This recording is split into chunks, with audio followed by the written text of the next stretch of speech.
keep watching. I got a couple questions for you. Do you live in the South, Georgia, Florida? Do you actually live in Jacksonville, where I live? Are you trying to get better with lawn care? Do you struggle to find out which herbicide to use for which weeds and what to do about a lawn that's just full of weeds? How do you get a full lawn? How? Well, this video wasn't really intended as a weed tutorial, but it kind of turned into one. So stick around to the end of the video, because before we get to the real meat of it, we're going to talk about things you should already be doing to prevent weeds from taking over the lawn. All right, guys.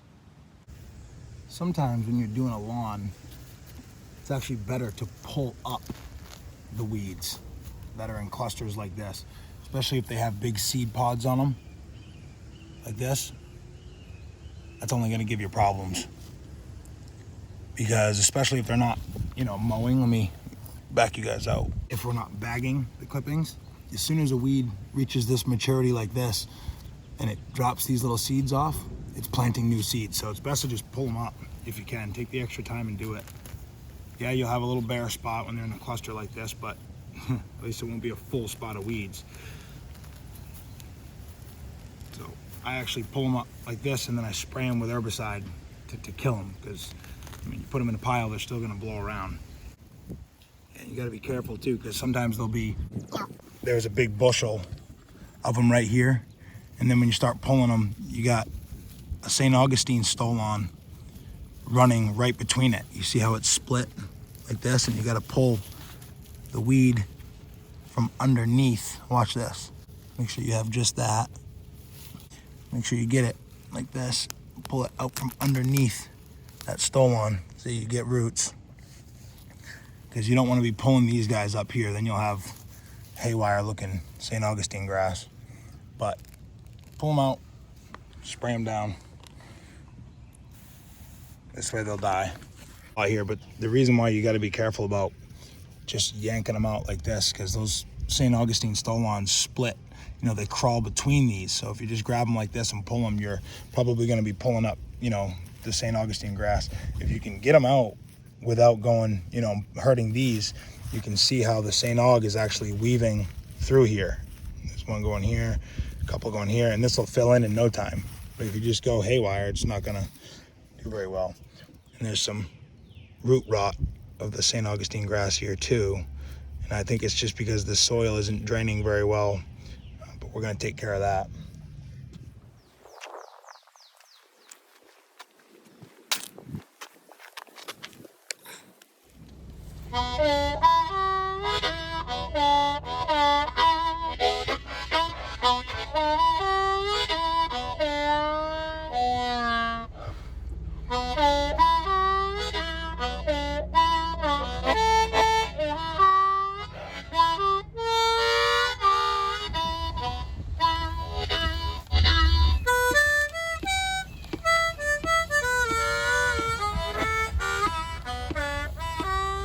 Get a lawn that's like this, it's got weeds in it, and the neighbor has weeds, a lot of weeds, and there's no pre-emergent over here. So every time a heavy wind comes through, like we've just recently had, you're blowing weed seeds onto this lawn and it's taking over.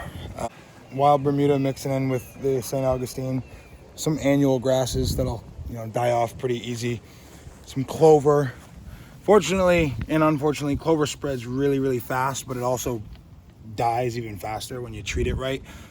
This lawn is actually suffering from a lot of mistreatment, so I'm not going to go really heavy on the chemicals. That's why we do the cultural practices, and we try to get as many of those weeds out by hand as possible. The more you can get out, the more seeds you're getting out, the more future problems you're preventing, and the less chemical you have to use. A lawn like this, it looks like it's been hit, by somebody else with chemical quite a bit. So I'm not going to do that today as much as I can try to help it. We're going to go the preventative route and try to make sure that we don't ever need to use sprays in the future. And we got some hot spots, but this is why St. Aug in Bermuda is so good, as long as you treat it right, because here we go again. It's stoloniferous. See, it comes out of here, right? Goes across the ground and puts down some rhizomes, goes across again, puts down more rhizomes, which are just the roots, and it keeps sending up grass blades every single time. See that? Boom, grass. Boom, grass. And so when people talk about top dressing, or if you ever see somebody throwing soil down in random parts of their lawn, this is usually what they're trying to fix, is hot spots like this where it's really compacted, it doesn't take water well, and yes, the grass will keep traveling across it to get to where it wants to go, but it's really not going to flourish and thrive in this area. It's just using it as a lane to get across. I mean, if you see a piece of grass here, the chances of it being connected way down there are pretty high. So we'll end up top dressing that in the future too, but not during the initial. Today we got too much to do. But I mean, you'll get these little spots in the ground from pulling these out, but it's so much better than dealing with all that, you know, because every time you mow your grass, it's gonna, you know, that'll be the first thing that grows uneven. And the crabgrass is kind of growing along right here. What was it? Crabgrass is kind of growing along the concrete. It usually does because it likes the hot soil, and when the sun bakes on the concrete, it tends to raise the temperature. And crabgrass and St. Aug look a little bit similar. Sometimes people get confused, or look similar to Bermuda grass, but I'll show you the difference. So here's your common, let's see. Here's your common Bermuda grass right here. You don't see too many hairs on it, except for when you come way down here, you see a couple little ones. Now this is common Bermuda. If this was like Princess 77, you wouldn't see those. The grass blades are really close together on the stolon. And when it comes out of the top, it's not really rolled up like crabgrass or goosegrass is. It just kind of splits. And it has more of a waxy, you know, finish on it than crabgrass does. This is crabgrass. Here's Bermuda right here, and here's crabgrass. And when you look at this one, you can see the hairs on it. And the leaf blades are so much bigger. And when it comes out of the top here, when it comes out, you see how it's rolled? So that's how you tell that. And crabgrass, goosegrass, quackgrass, whatever you want to call it, they call it that because it comes out of the ground and spreads like a crab, I guess. Here's another example of the crabgrass. So when you get Bermuda grass, you know, that's this stuff here. When you get Bermuda grass taking over your St. Aug, within a year or two, you'll end up seeing stuff like this. Primarily Bermuda grass, darker green than St. Aug sometimes, and then you'll see your St. Augustine right here trying to creep through. All right, pay attention to how the blades look. And then if you're not careful, you'll say, oh yeah, that's my St. Augustine lawn. And then you keep coming down, and then you say, oh yeah, it's still my St. Aug, right? Can any of you guys pick out what is not St. Augustine grass? It's right here. This is crabgrass. Once again, it's sneaky. It can take over your lawn before you even know it. You'll be mowing it, fertilizing it, doing all that crazy stuff, and it's just taking over. And it's hard to see too. You can usually see crabgrass a lot better when you mow your grass pretty low. That's another problem with St. Augustine, is that you don't mow it low, so it hides. It crawls along the ground. It like weaves underneath the ground like this. So be careful. Keep an eye out for it, and prevent it, because you can't get rid of it once it's there. You have to wait for the grass to go dormant and then prevent it. Just don't run into this stuff like this. Look, St. Augustine will do this crazy stuff. See, look at this. Crabgrass will not. There's a bunch of decay in the middle of this tree, and it looks pretty luscious. So, you know, the grass wanted to grow into it. Let's see if we can find where it's coming from.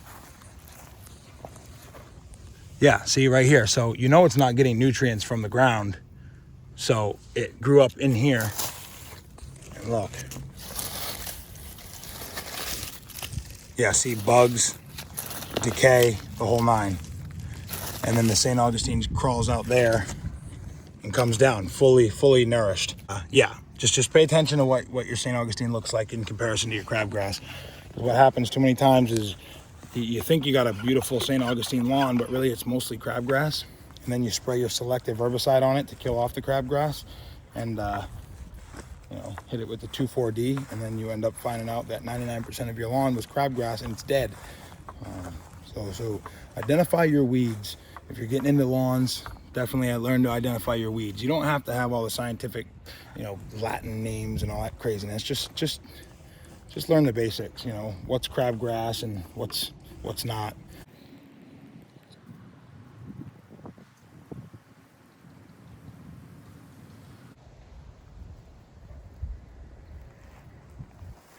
That's what we're going for. If you're doing a lawn service and you're trying to sell lawn jobs, and the client tells you, you know, they're not interested in weed control or anything because they have weeds because their neighbor has weeds, tell them that's not true. I mean, there are pre-emergents that will control weeds before they grow in a liquid spray form, but chances are they're not using those. Ask them if they can put down a granular product. If they can put down a granular pre-emergent, then when, you know, you just won't get weeds. Trust me, it doesn't matter how bad your neighbor's lawn is, you won't get weeds. So we're going to try to advise that here, and we're going to try to address some problems. But that's going to be the main one, is getting this lawn green and figuring out what we're going to do. I think we're going to try to keep this St. Augustine grass and try to get that Bermuda out of there. As much as I hate to get Bermuda out of anywhere, I love it. I really do. It's the best grass in the world. If you disagree, put it in the comments. I don't think you will, though. If you don't like Bermuda grass, it's only because you have a St. Augustine lawn that's not doing that well because Bermuda grass is trying to take over it. But go to a golf course that has Bermuda grass that's well maintained. Take your shoes off and step on it and tell me you don't love it. All right, take care. I guess this is turning into a weed video. I'm really not the guy to do this. But yeah, let's talk about sedge, nutsedge. People call it all kinds of different things, but check it out.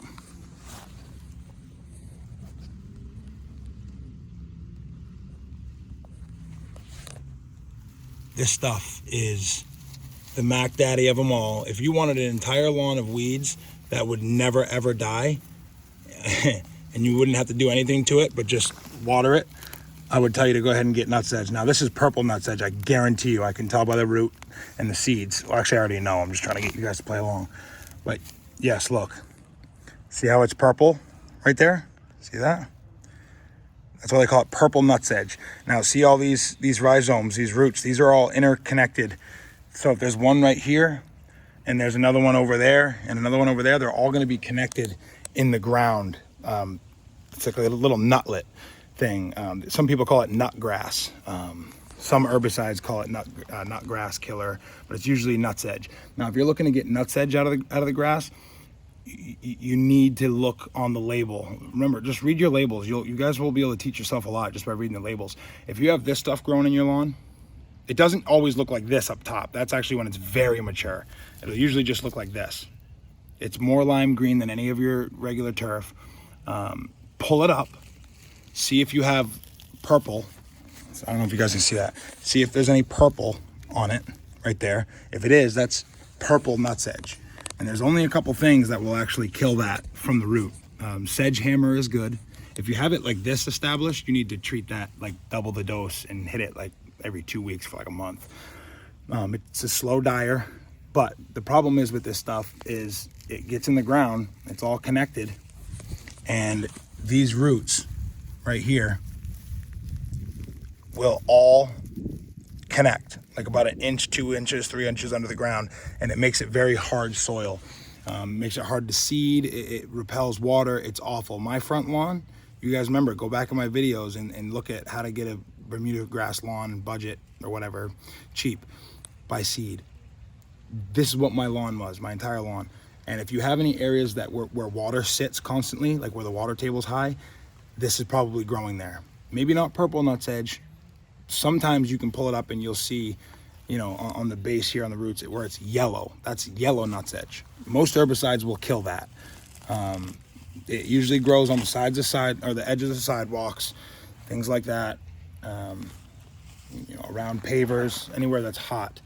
But yeah, guys, I guess this is a weed video.